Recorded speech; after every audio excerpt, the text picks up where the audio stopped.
Health tips Bangla YouTube চ্যানেলের এই ভিডিওতে জানব টিউমারের জন্য কোন ডাক্তার দেখাতে হবে বা টিউমারের জন্য কোন ডাক্তার দেখানো উচিত। চলুন এ বিষয়ে বিস্তারিত জেনে নেওয়া যাক। দর্শক, টিউমারের জন্য সাধারণত নিউরো অ্যানকোলজিস্টের পরামর্শ নেওয়াটা জরুরি।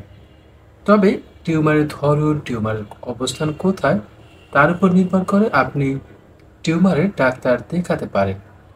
এক্ষেত্রে আপনি একজন অ্যানকোলজিস্ট বা টিউমার বিশেষজ্ঞ ডাক্তারের সাথে পরামর্শ করতে পারেন।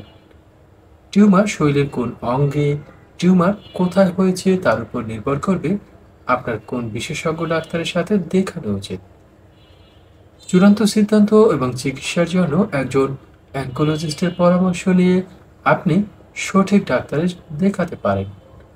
আজ এ পর্যন্ত, ভালো থাকুন, আমাদের সাথেই থাকুন আর চ্যানেলটি সাবস্ক্রাইব